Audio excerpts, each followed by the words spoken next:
Hello दोस्तों, मैं आप सभी का स्वागत करता हूं आपके अपने YouTube चैनल रैम्बो बाबा कंपटीशन में। तो हम पढ़ रहे हैं यूपी पुलिस एसआई 2025 के लिए मूल विधि। क्या पढ़ रहे हैं? मूल विधि। और मूल विधि में हम कौन सा एक्ट पढ़ रहे हैं? तो हम पढ़ रहे हैं घरेलू हिंसा से महिला संरक्षण अधिनियम 2005। अब इसमें हमने कल स्टार्ट किया था, इसको समझा था। और कल हमने धारा 2 तक पढ़ना शुरू किया था। धारा 2 में हमने परिभाषा पढ़ना शुरू किया था, जिसमें हमने जो व्यथित व्यक्ति है उसकी परिभाषा देखी थी। तो व्यथित व्यक्ति के बाद जो क्या व्यथित व्यक्ति क्या देखी थी कि जो महिला होगी जिसके ऊपर अपराध अत्याचार किया गया होगा या हिंसक घटनाएं की गई होंगी, उसको क्या है, व्यथित व्यक्ति माना जाएगा। ठीक है।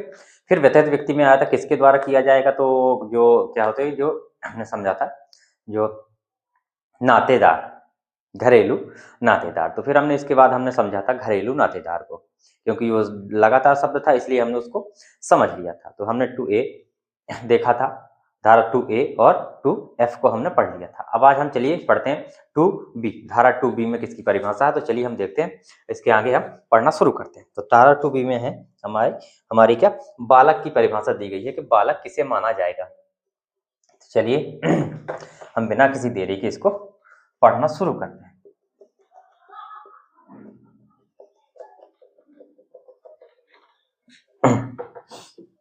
चलिए देखते हैं धारा या सेक्शन 2B।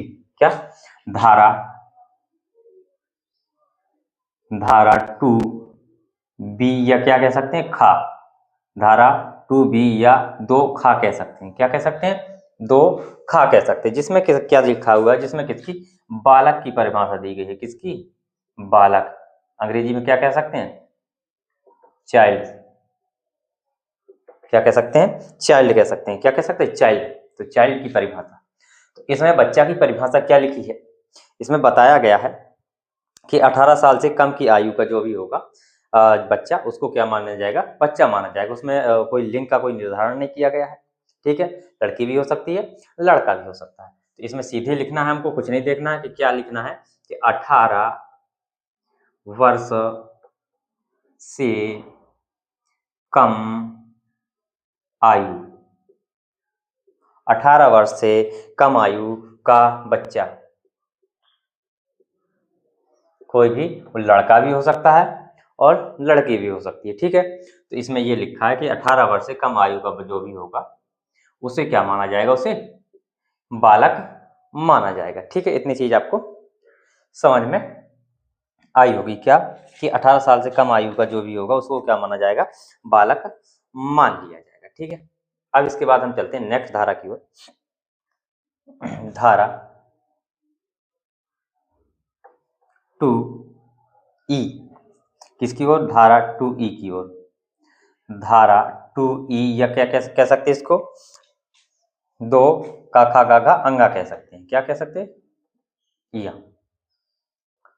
इसमें किसकी परिभाषा है, तो इसमें परिभाषा है किसकी, घरेलू घटना रिपोर्ट की। किसकी परिभाषा, घरेलू घटना रिपोर्ट की परिभाषा है। किसकी, तो घरेलू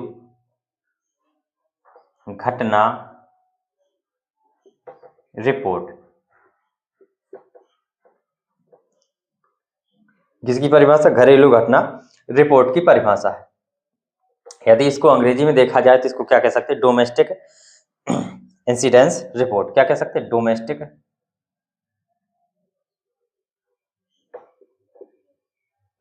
इंसिडेंस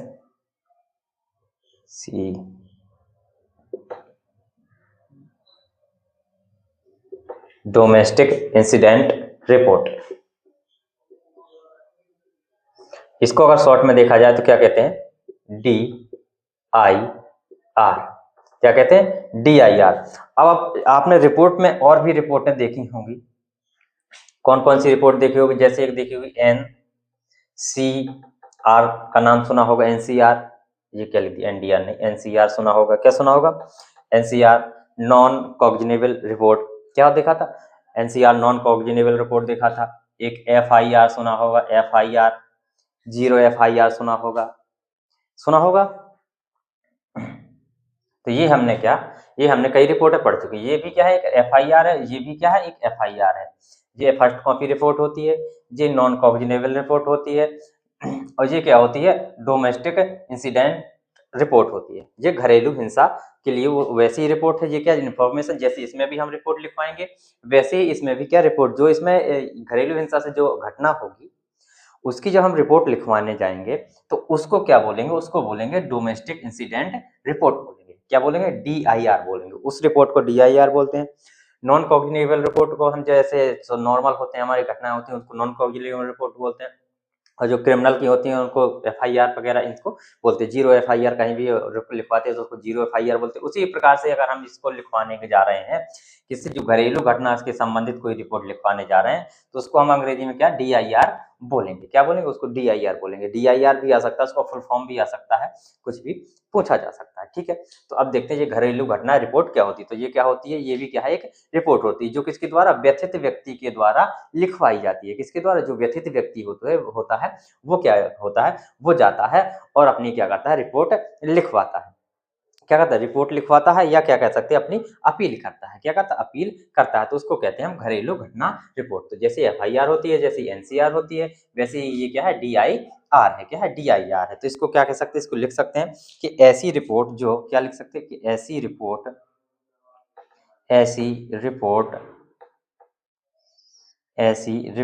जो कौन, जो किसी व्यथित व्यक्ति, ऐसी रिपोर्ट जो किसी किसी व्यथित व्यक्ति, व्यथित तो समझ ही गए कि व्यथित व्यक्ति कौन होगी? महिला। तो व्यथित व्यक्ति की अपील पर दर्ज की जाती, की अपील पर 2 सेकंड, किस पर? जो किसकी उस पर लिखी गई हो, ऐसी रिपोर्ट जो किसी व्यथित व्यक्ति की अपील पर क्या हो? दर्ज की गई, अपील पर दर्ज की जाती है, उसको हम क्या कहेंगे? उसको घरेलू घटना रिपोर्ट या DIR डोमेस्टिक इंसिडेंट रिपोर्ट कहेंगे। क्या कहेंगे? डोमेस्टिक इंसिडेंट रिपोर्ट कहेंगे। ठीक है, तो इतनी चीज आपको ये चीज समझ में आई होगी, तो इसको समझ सकते हैं। फिर हम आगे नेक्स्ट परिभाषा की ओर हम बढ़ते हैं। अब इसके बाद हमको नेक्स्ट परिभाषा देखनी है। 2F में चलते हैं।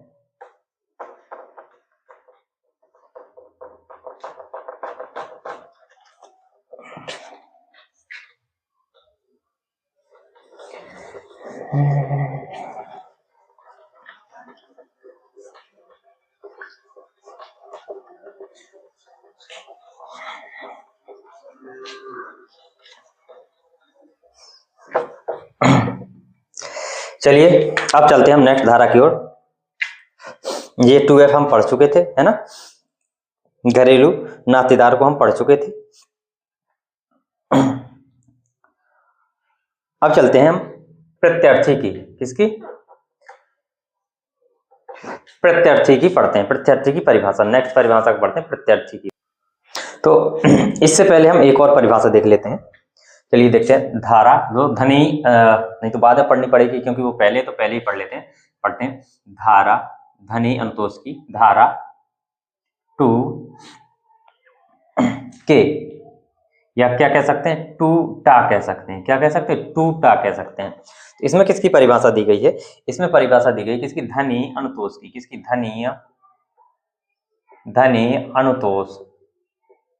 धनी अनुतोष की परिभाषा दी गई है। किसकी? धनी अनुतोष। इसमें किसकी परिभाषा दी गई है? धनी अनुतोष की। इसी को क्या कह सकते हैं? मॉनेटरी रिलीफ भी कह सकते हैं। क्या कह सकते हैं? अंग्रेजी में देखा जाए तो क्या कह सकते हैं? Monetary relief, MONETARY, monetary relief. Monetary relief कह सकते हैं। क्या कह सकते हैं? मॉनेटरी रिलीफ कह सकते हैं। ठीक है, तो जो ये धनी अनुतोष होता है इसको किसके आदेश पर दिया जाता है? कौन देता है आदेश की ये धनी अनुतोष को? अब ये जो धनी अनुतोष है तो ये किसको मिलेगा? पहली बात तो किसको मिलेगा? तो किसको मिलेगा? जो व्यथित व्यक्ति होगा तो उसकी जो समस्याएं होंगी उसके लिए मिलेगा। उसके डॉक्टरी वगैरह इलाज जो है उसके लिए, या जो चीज उनकी जो पूर्ति है तो उसके लिए कि किसको? तो ये व्यथित व्यक्ति को मिलेगा। व्यथित व्यक्ति को कौन दिलाएगा, कौन दिलाएगा, तो कौन दिलाएगा, कहेंगे मजिस्ट्रेट। कौन दिलाएगा, मजिस्ट्रेट। मजिस्ट्रेट दिलाएगा। देगा कौन, देगा कौन देगा, तो ये जो पैसा है ये कौन देगा, जो कौन था, जो अपराधी था, या उसको क्या बोलते हैं, अपराधी को क्या बोलते थे, अपराधी को प्रत्यर्थी क्या बोलते हैं, प्रत्यर्थी।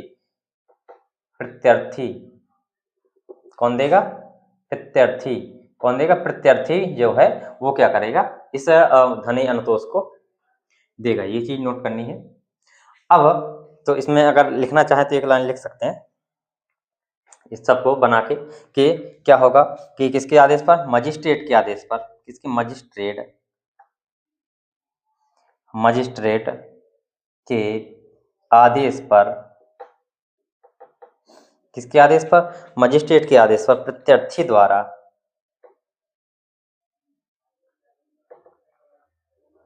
प्रत्यर्थी द्वारा नुकसान, नुकसान की भरपाई, नुकसान की भरपाई के लिए, भरपाई के लिए, नुकसान की भरपाई के लिए व्यथित व्यक्ति को, व्यथित व्यक्ति को दी गई रकम है, व्यथित व्यक्ति को दी गई रकम, ये है, ठीक है, रकम है। तो इतनी चीज आप लिख सकते हैं, जिसे धनी अंतोष कहेंगे। क्या है, ये होता है धनी अंतोष, ठीक है। अब प्रत्यर्थी आ रहा बार बार, तो इस पहले प्रत्यर्थी को ही अब क्या करते हैं, समझ लेते हैं। तो प्रत्यर्थी मैं समझा ही चुका था पहले ही, अब उसकी धारा देख लेते हैं। उसके साथ व्यथित व्यक्ति के साथ ही बता चुका था कि प्रत्यर्थी कौन होगा। तो चलिए आगे देखते हैं नेक्स्ट धारा की ओर।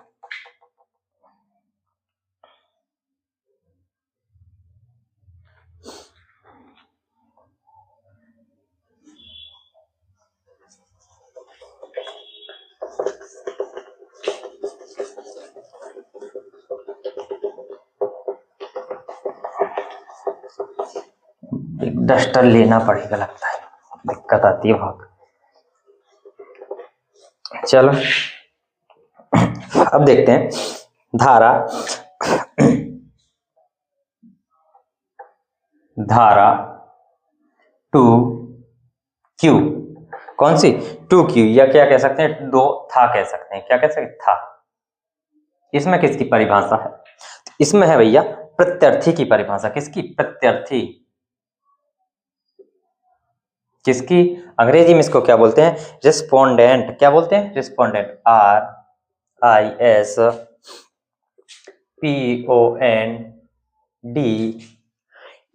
क्या, DENT, रिस्पोंडेंट बोलते हैं। क्या बोलते हैं, अंग्रेजी में इसको बोलते हैं रिस्पोंडेंट, ठीक है। या इसी को हम क्या कह सकते हैं, प्रत्यर्थी, इसी को जालिम भी कह सकते हैं। जालिम व्यक्ति, बड़ा जालिम व्यक्ति है, क्या, जालिम भी कह सकते हैं। तो प्रत्यर्थी की इसको मैं समझा ही चुका था। क्या है कि इसमें क्या होगा, एक एडल्ट मेल होगा। क्या होगा, एडल्ट ये व्यक्ति होता है जिसको मेल होता है, वयस्क पुरुष होता है, तो एडल्ट मेल होता है। ये क्या लिख दिया मैंने, एडल्ट मेल, या इसको क्या कह सकते हो, वयस्क व्यक्ति, जो क्या होगा, पुरुष होगा। जो कौन होगा, पुरुष होगा। कौन होगा, तो कहेंगे पुरुष होगा। कौन होगा, पुरुष। व्यक्ति नहीं, इसको वयस्क पुरुष लिखो। इसको व्यक्ति में तो आज वो आ जाता, परिभाषा चेंज हो जाती, पुरुष लिखो, वयस्क पुरुष। जो क्या होगा, तो एडल्ट मेल, वयस्क पुरुष का क्या होगा, प्रत्यर्थी होगा। क्या होगा, प्रत्यर्थी होगा। जो क्या होगा, जो किसी, जो व्यथित व्यक्ति के रिश्ते में होगा। क्या होगा, वही बताया था, जो रिश्ते में होगा, या नातेदार होगा, या उसके साथ में रहा होगा, जिसके ऊपर क्या है, व्यथित व्यक्ति ने क्या इल्जाम लगाया है कि उसने उसके साथ में क्या हिंसा की है, वो क्या होगा, वो प्रत्यर्थी होगा, ठीक है। तो इसको लिख सकते हैं कि जो व्यथित व्यक्ति के साथ में, जो व्यथित व्यक्ति के साथ में, व्यक्ति के साथ में, क्या जो व्यथित व्यक्ति के साथ में घरेलू नातेदारी में, व्यथित व्यक्ति के साथ में घरेलू नातेदारी,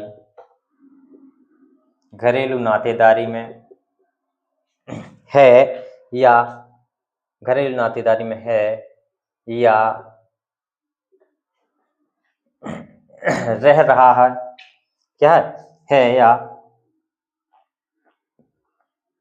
कैसे है या रहा है, ठीक है, रहा है या रहा, ठीक है या रहा है, और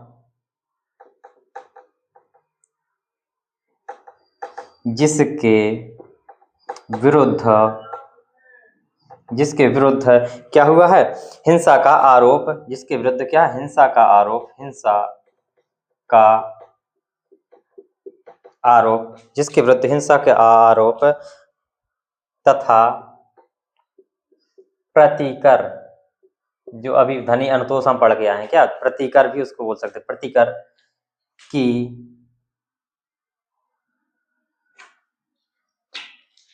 या ये क्या कह सकते हैं, जिससे कह सकते हैं, या हाँ, जिसके विरुद्ध हिंसा का आरोप तथा प्रतिकर की मांग की जा रही है, किसकी, प्रतिकर की मांग, मतलब धनी अनुतोष की मांग की जा रही है, जिससे हिंसा का आरोप भी लगाया जा रहा है, उससे धनी अनुतोष की मांग भी की जा रही है, ठीक है। तो उसको वो होगा क्या, प्रत्यार्थी, वो कौन होगा, वयस्क मेल होगा, आप हम समझ रहे हैं, ठीक है। अब इसमें इससे ज्यादा और कैसे ही समझ सकते हैं, ठीक है, इतनी चीज लिखिए, फिर हम आगे चलते हैं अध्याय, नेक्स्ट अध्याय की ओर। ये हमारा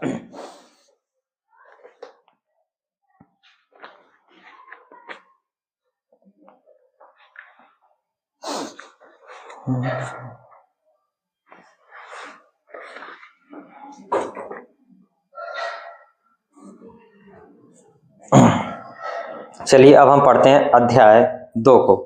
किसको, अब हम पढ़ते हैं अध्याय 2। ये हमारा अध्याय 1 परिभाषा जितनी थी हमने पढ़ ली, इतनी इंपॉर्टेंट थी। और अध्याय 2 में धारा 3 से पढ़ते हैं, एक ही धारा है अध्याय 2 में, अध्याय 4। चलिए अध्याय 2 को हम देखते हैं और इसको समझना है। इसमें परिभाषा है, एक ही परिभाषा है, उसी के बारे में बात की गई है। तो देखते हैं अध्याय 2 घरेलू हिंसा से है, तो घरेलू हिंसा की परिभाषा के अध्याय 2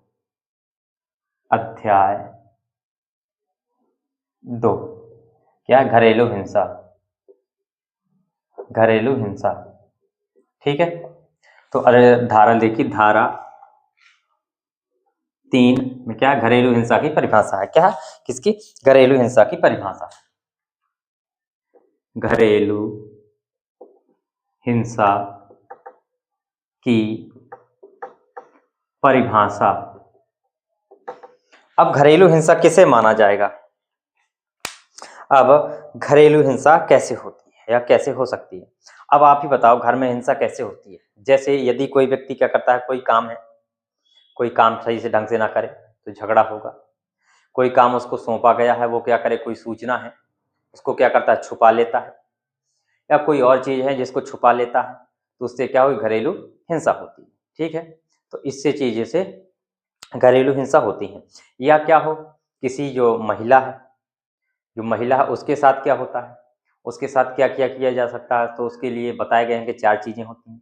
यदि कोई व्यक्ति क्या 4 चीजों से उसको परेशान करता है, उसका शोषण करता है, तो वो क्या घरेलू हिंसा मानी जाएगी। कैसे, जैसे उसका शारीरिक शोषण करे, उसका कोई यौन शोषण करे, उसको कोई जो धनी है, जो धन की समस्या है उसके से परेशान करे, तो इन सब चीजों से यदि कोई परेशान करता है तो वो क्या है, घरेलू हिंसा के अंतर्गत आएगा। तो चलिए इसको एक एक करके हम समझते हैं।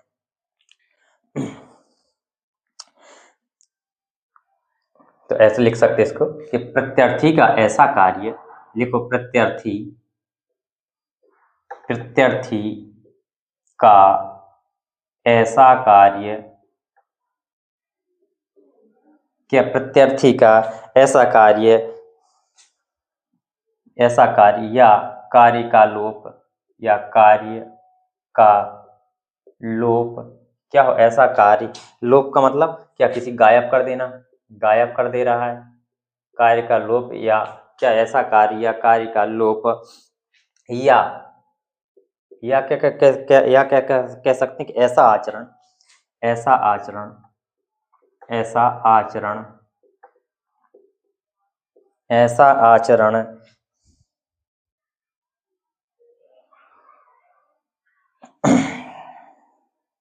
ऐसा आचरण क्या करे, ऐसा आचरण जो क्या करे घरेलू हिंसा को गठित, या ऐसा आचरण क्या करेगा, ऐसा आचरण क्या करेगा घरेलू हिंसा को क्या करेगा गठित करेगा, ऐसा आचरण घरेलू हिंसा को गठित करेगा। ठीक है, अब देखते हैं इसमें कि यदि व्यथित व्यक्ति के साथ में क्या ये 4 प्रकार के दुर्व्यवहार होते हैं तो उसको क्या माना जाएगा, घरेलू हिंसा माना जाएगा। तो लिख सकते हैं कि यदि यदि किसके साथ, व्यथित व्यक्ति के साथ, व्यथित व्यक्ति के साथ, यदि व्यथित व्यक्ति के साथ, यदि व्यथित व्यक्ति के साथ क्या होता है 4 प्रकार के, 4 यदि ये 4 प्रकार के, यदि ये 4 प्रकार के या निम्न 4 प्रकार के दुर्व्यवहार क्या होते हैं, दुर्व्यवहार, दुर्व्यवहार होते हैं, दुर्व्यवहार होते हैं, या दुर्व्यवहार या क्या दुरुपयोग भी कह सकते हैं होते हैं, तो या लिख सकते हैं दुर्व्यवहार या दुरुपयोग होते हैं, होते हैं तो क्या मान लिया जाएगा, तो उसको घरेलू हिंसा मान लिया। कौन कौन से 4 हैं इसको समझते हैं एक एक चीज को। जैसे शारीरिक दुरुपयोग क्या होता है, कोई उसका शारीरिक दुरुपयोग करता है, शारीरिक, शारीरिक, अब शारीरिक दुरुपयोग है तो शारीरिक दुरुपयोग या फिजिकल एब्यूज है, या इंग्लिश में क्या कह सकते हैं फिजिकल एब्यूज कह सकते हैं। तो शारीरिक दुरुपयोग किस प्रकार से कह सकता है उसका, उसको मारना पीटना हो सकता है, उसको मार पीट सकता है कि नहीं कर सकता, उसको क्या कर सकता है मार पीट सकता है, उसके अंग वंग तोड़ सकता है, क्या कर सकता है उसके अंग वंग तोड़ सकता है, उसके स्वास्थ्य को क्या कर सकता है असर पड़ सकता है। ठीक है, तो ये क्या हो जाएगा शारीरिक दुरुपयोग हो जाएगा। दूसरी चीज अभी एक एक को पढ़ेंगे। ठीक है, दूसरा क्या है, लैंगिक दुरुपयोग कर सकता है, क्या लैंगिक, लैंगिक दुरुपयोग कर सकता है। तीसरा क्या कर सकता है, तीसरा क्या कर सकता है, मौखिक एवं भावनात्मक कर सकता है, मौखिक गाली दे सकता है, मौखिक एवं भावनात्मक, भावनात्मक कर सकता है। चौथा क्या है, चौथा क्या है, उसको आर्थिक दुरुपयोग कर सकता है, आर्थिक, आर्थिक दुरुपयोग कर सकता है। ठीक है, अब इनको एक एक करके हम देखते हैं, एक एक करके समझते हैं कि जैसे शारीरिक को समझते हैं, शारीरिक में क्या क्या हो सकता है, शारीरिक में क्या क्या हो सकता है उसका, उसको शारीरिक पीड़ा कष्ट हो सकता है, उसको क्या शारीरिक, शारीरिक पीड़ा दे सकते हैं, या क्या कह सकते हैं कष्ट दे सकते हैं, शारीरिक पीड़ा या कष्ट दे सकते हैं कि नहीं दे सकते हैं, है ना। दूसरी चीज क्या कर सकते हैं, उसकी शारीरिक पीड़ा कष्ट, या क्या कह सकते हैं या उसके क्या जीवन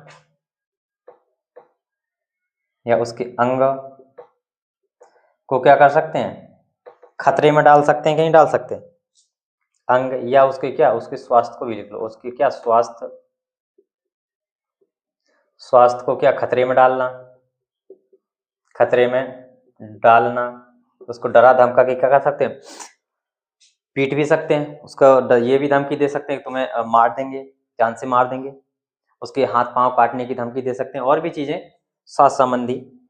और या उसको क्या ऐसे डरा धमका के जिससे उसको क्या स्वास्थ्य पे असर पड़े, क्या स्वास्थ्य पर क्या पड़े असर पड़े, असर पड़े, तो ये क्या होगा हमारा, ये हो जाएगा, ये क्या शारीरिक दुरुपयोग हो जाएगा। यही चीज लिखी हुई है जो मूल एक्ट है, आप पढ़ के दे सकते हैं, मैं डाल दूंगा तो आप लोग देख सकते हैं। ठीक है, अब हम देखते हैं दूसरी चीज, दूसरी देखते हैं कि लैंगिक, लैंगिक क्या है, तो लैंगिक में आप समझ ही रहे होंगे लैंगिक दुरुपयोग कैसे कर सकता है कोई व्यक्ति। लैंगिक देखते हैं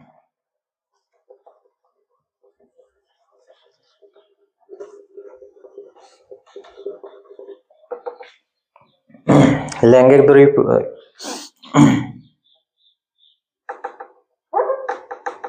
लैंगिक या क्या यौन यौन शोषण, क्या लैंगिक या यौन शोषण। तो ऐसा कोई आचरण जिससे क्या हो महिला की गरिमा, ऐसा कोई आचरण लिखो, ऐसा कोई आचरण, ऐसा कोई आचरण जिससे क्या हो, जिससे महिला की जो क्या गरिमा है, क्या महिला की गरिमा है, उसका अपमान, उसका क्या अपमान, या क्या कह सकते हैं, वैसे कह सकते हैं ऐसा जिससे महिला की गरिमा का क्या हो, अपमान, अपमान हो, क्या हो जिससे महिला की अपमान हो, या क्या हो तिरस्कार हो,